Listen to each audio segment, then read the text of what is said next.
This was such an incredible reading month. Holy fuck.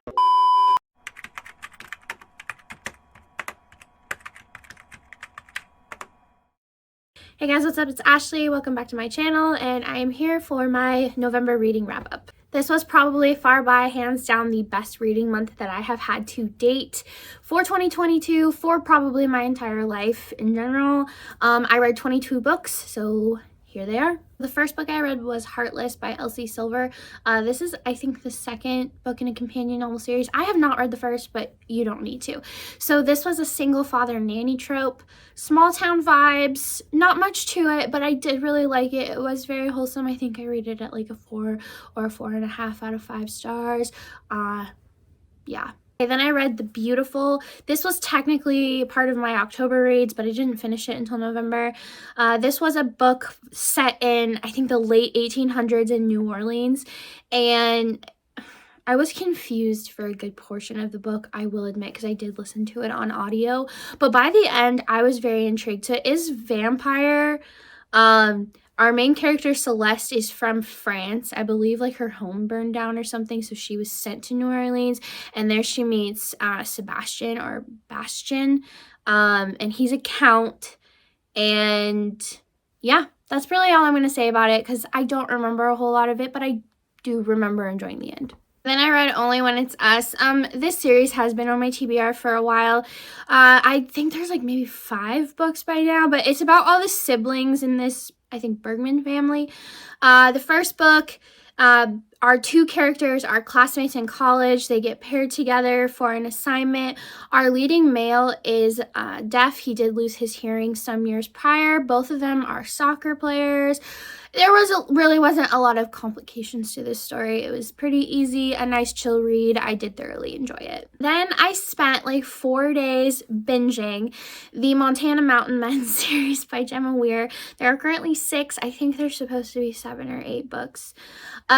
But yeah, this was just fun, trashy reading. I would say if you like Jessica Cain novels, but you want like a longer one with a full plot, look no further. So this series follows the Barnett brothers. They live in Montana. They live on their family's cabin home up in the mountains, and these are all very insta-love. I do want to say also it reminded me of Ice Planet Barbarians if this was like a modern contemporary novel with non-blue aliens, you know, because all of the Barnett brothers, they were very set on finding their soulmate, their one true love, and settling down and literally starting a family with her. So like I said, these were very insta-love. If you like Jessica Cain but with a plot, try them. They were fun. Like I said, I binged them all in just a few days. They're not going to be everybody's cup of tea. Don't take them seriously. Just go into it for a fun time. Finished up the Truly Devious trilogy with The Hand on the Wall. I loved this trilogy. It was really cozy, cute, sweet, simple YA mystery. There is a side of romance. I don't want to talk about the plot of this one because it is a continuation of the first. I do have to say these are not like the Good Girls Guide to Murder trilogy because all 3 of those books are different mysteries. With this trilogy, it is one mystery that takes 3 novels to solve. So I do have to say I loved the way everything wrapped up. I loved the main character. She had a lot of anxiety, and as a person with anxiety, that was just kind of relatable. And I liked the fact that a detective type person had anxiety. I don't know, it just kind of made it different. But needless to say, I did enjoy this. So if you like mysteries with a side of romance, this was a goodie. Okay, then I read Wait For You by Jennifer L. Ermintrout. This was a modern contemporary college romance, which I know is weird when you read a JLA novel and it is not a fantasy, but you know what? I really enjoyed this. Parts of it did remind me of The Deal by Elle Kennedy. There was no fake dating, but there were parts of this that just reminded me of that. The guy in this book, Cameron, was such a cinnamon roll golden retriever type hero. I absolutely loved him. He was very wholesome, but I really did enjoy this. I think this is the first in a companion novel series, and I am so glad the covers changed because these were not the original covers. They had people on them, so this is just much more aesthetically pleasing. I read Hot House Flower by Krista and Becca Ritchie. This is the second book in the Calloway Sisters series, and the 5th book in the Addicted, I guess, if it's overall. This was Reich and Daisy's book. I really enjoyed this. My favorite characters in this series are Lily and Lo, but I love the found family aspect. I'm obsessed with them, all of them, their conversations, everything. I was a little iffy with Reich and Daisy because I have a little bit of gripes. My personal issues is I think Daisy should have been a few years older. I think she personally should have been like 17 or 18 in the first Addicted book, but that's just my own thing. Reich Meadows is just, yeah. We love all of these men in this series, so this was another good read. I read Magnolia Parks. Here's my BJ Valentine hoodie. I'm obsessed with this. I've been living in it for like the last 2 weeks since it arrived. It's so comfy. But anyway, this is one of the popular TikTok Bookstagram books this year. It does have big trigger warnings for cheating. So if you do not like cheating in your books, I probably wouldn't read this, but I loved it. It's very Gossip Girl meets London. The two main characters have a very toxic push and pull relationship, a lot like Chuck and Blair. But honestly, this was probably one of the books that I've ever annotated the most. There was a lot that I was highlighting.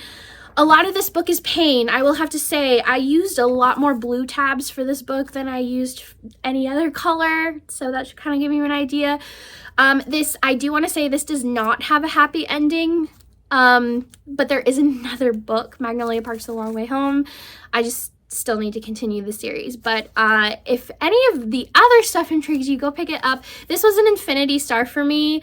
I absolutely loved it, but like I said, this is not going to be everybody's cup of tea. And then I read Our Secrets and Scars. This was like a hidden gem find that I found on Bookstagram, and I'm really glad I did. This was a prison pen pal relationship. So basically at the very beginning of the book, these two characters are set up in a pen pal prisoner exchange program, and they're a couple years apart or something like that. They're teenagers, and our leading girl, she just starts writing letters to our leading guy. I'm sorry I forgot their names. The book was good. I read a lot of books this month, so I can't remember everybody's name. But they develop a relationship over the course of the several years, and I think it's the prologue, you're reading all of their letters to each other over the years and stuff, and you can really see that this girl is an outlet for him. She makes him feel better. Towards the end of their letters with each other, they admit to each other that they have feelings for each other, and then the letters just stop. And what happens is the letters stop right after she receives a letter from him saying that he got a release date to be set to get out of jail, and then she never heard from him again. And then the book picks up, and she is a new transfer student at a college, and she meets a guy there, and you realize he might be the prison guy. So there is like mistaken identity in this book as well, but I really enjoyed it. Like I said, it was just a good hidden gem find. I read Scoring to Win. I think this is the third in a companion novel series. Haven't read the first two, but you know what? Sometimes with a companion novel series, I just don't care. So this was a hockey romance. I believe the girl was the sister of his teammate, and I think his book was the first one. Anyway, so basically, she and her friends at the very beginning of the story, they make this scorecard with the guys on the team, basically ranking them in order of who would be the best in bed. And she ranks him last, and he sees this list, and he's so offended by it. So he's like, you know what? I'll prove you wrong. I'll prove you wrong. And they both get really drunk one night, and they hook up. And then she finds out she's pregnant. So this is accidental pregnancy trope. So I know that is not everyone's cup of tea. But you know what? I really did enjoy this one. He was one of those heroes that, you know, finds out he's going to be a dad and goes like the whole 9 yards, is like really excited about it and stuff like that. So this was a wholesome read. I think it was like a solid like 3.5, 4 stars. Part of Your World. This was such a good story. I didn't think I was going to like this one, honestly, because it's small town rom-com-y, and those just aren't always my favorite things. And this totally surprised me. So this is age gap, but it's reversed. She's like 10 years older than him. And when I started to read the book, I was like, I don't know if I want to read this. But you know what? I kept going, and it was thoroughly one of the best books that I've read this year. Daniel, our leading male, He's just one of those guys that you're never ever gonna find in real life, okay? But anyway, the premise of this book is that our leading lady, she is a doctor in Chicago, in a city, something like that. Anyway, and one night her car gets stuck in a ditch, and Daniel, our leading guy, is the one to get her out of the ditch. Well, what ends up happening is they kind of run into each other at the bar, the local town bar, later that night, and they do hook up for a one-night stand. It does fade to black in that sense, so you just know that they hooked up. And after that, they're both kind of really intrigued with each other. And she's like, I can never hook up with him again. He's so young. And her friend is like, no, you need to do it. And then obviously he's like, oh my God, I met the perfect woman. How do I find her? Well, she gets in contact with him, and they basically kind of have this benefit relationship. And you can tell he clearly wants so much more. She has a lot of crap going on with her at home. She has ended a really terrible, mentally abusive relationship, and the guy just won't leave. Her parents are not any better. They're actually trying to encourage her to get back with this guy, and she feels safe in this small town with Daniel, but she can't stay with Daniel because there's this whole thing with her job and her family being like this legacy of surgeons. And then Daniel also has his home thing where his family is like a legacy of their own in his town, so neither one of these two can like leave where they're at.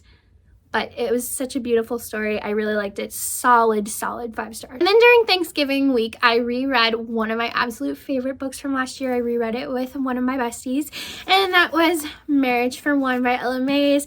I absolutely love this story. I know I have recommended it a few times on rec videos on my channel, but this is a marriage of convenience story set in New York. Our characters are named Jack and Rose. There are several references to Titanic in here, but I love this story. Jack is a lawyer. Rose is setting up her own coffee shop, but in her uncle's will, because he was the one raising her, it was like a whole thing. He basically said she can only have the building if she's married. A lot of crap in between there, but I love this story. This was very, very grumpy sunshine. It's actually stated in here several times throughout the book. Rose will make references to how many times she saw Jack smile, and like the good first half of the book is number of times I saw Jack smile, 0. And so when he does finally come out of his shell and you really start to see that he's had bigger plans in mind and that he knows Rose a little bit more than she thinks, it's just incredible and beautiful, and I love it, and it's absolutely perfect for this time of year. And for my absolute favorite read this month, probably gonna make top 5 this year, maybe top 3, and that is Binding 13 by Chloe Walsh. Okay, this is really heavy. It's very thick, okay, but it's also heavy with themes. Check trigger warnings. So this is set in 2005 Ireland, which was really fun in itself. I loved the Irish setting. I also loved the 2005 setting. Like I said, you are set in Ireland, and our leading character, Shannon, she is a new transfer student at a prestigious private school because she was so bullied at her other school she had to leave. And our leading character, Johnny, he is the star of the rugby team, and he is such a star that he's basically set to go to the pros as soon as he graduates.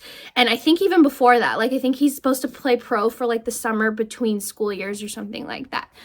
And so anyway, the first day of school, Shannon kind of gets lost and she stumbles onto the rugby field. Johnny accidentally throws a ball at her and it totally knocks her out, tackles her to the ground, and he has to take her to the office, and they kind of bond a little bit. Well, what ends up happening is because she was so badly bullied at her other school, her mom basically comes barging in and says to Johnny, stay away from my daughter, I won't let you hurt her, blah, blah, blah, blah, blah. And it kind of goes from there, and Johnny's very intrigued with Shannon. The best part of this was Johnny was 2 years older than Shannon. I think she was like a sophomore, or like a sophomore equivalent, whatever the Irish school. I had to look up a lot of Irish school terminology, I will say, but I found it very interesting. And so anyway, Johnny did not want to physically touch Shannon. He's like, oh, I can't do that. She's like 15 years old. No, I'm 17. And so he has this internal dilemma this entire book.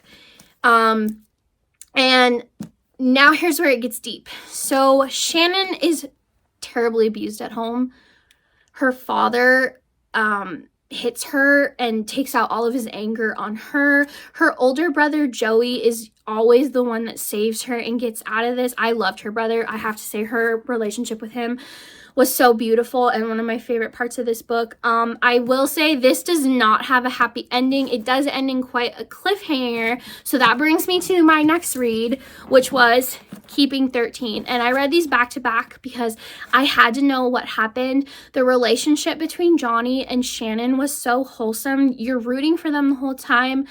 Johnny, as soon as he finds out that Shannon is being abused, he's so obsessed with protecting her and making sure she's not stuck in that house and getting her out of that house, and he tries to bring his parents in to help him. And I also do want to say that this has big found family aspects, and this was a group that I thoroughly enjoyed. I actually liked their found family group more than a lot of other books that I read where I love their groups too.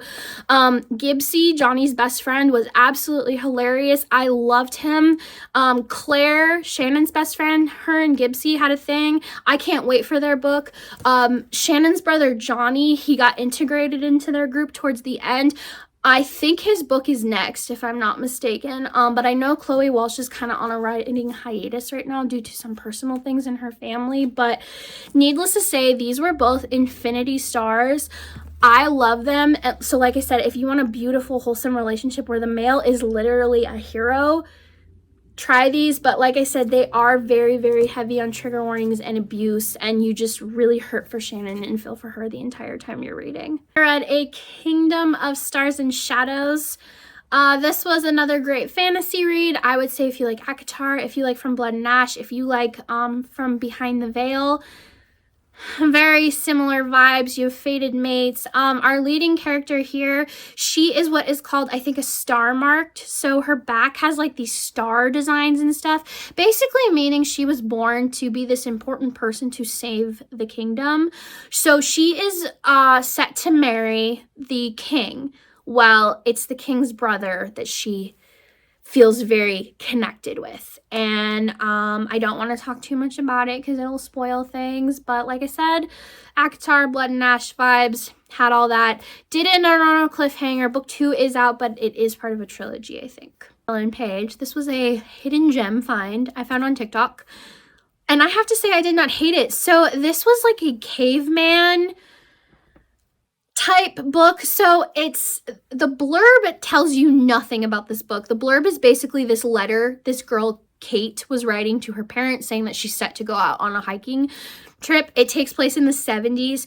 So what ends up happening at the beginning of the story, she's hiking with her 3 friends. Well, she gets separated from them and lost. And Ro, he is a caveman. He has a tribe. These people have been living in the forest for who knows how long. They cannot like communicate sentences. It's full on like cave people. So Ro finds her and takes her back to his people, and basically, you know, you can tell he's claimed her as his mate. And Kate finds herself, you know, mated to him, and you know, he obviously wants to have a child with her, and it's just, I really enjoyed it. It was another kind of Ice Planet Barbarian-esque thing, but obviously there's no spaceship to, you know, give you powers that you can understand each other. So I just really enjoyed it. It was a fun read, and I think this is the first in a series, so I'm wondering if the other books will be like of the other girls, because they were never found in the book, so that should be interesting. Okay, and then last but not least, I read The Beast. This was a very short novella. It's a Beauty and the Beast retelling. Very spicy. It's as if the Beast stayed a beast and never was a man. So I didn't hate it. I didn't love it, but I didn't hate it. It was short, it was simple, it was spicy, it was out there, but I read it, so it was like a solid 3 stars. I will be honest, I don't really ever know how to rate novellas because they're so short and stuff, but either way, I enjoyed it. yeah. All right, so that is the 22 books that I read for November, and we are now finally here in the final month of the year. I have a very large TBR for December, so we are going to see how that goes. But either way, this was my favorite reading month ever. I read some amazing 5-star reads, and I really honestly don't know how December is going to top it. But anyways, until next time, I'll see you guys later. Bye!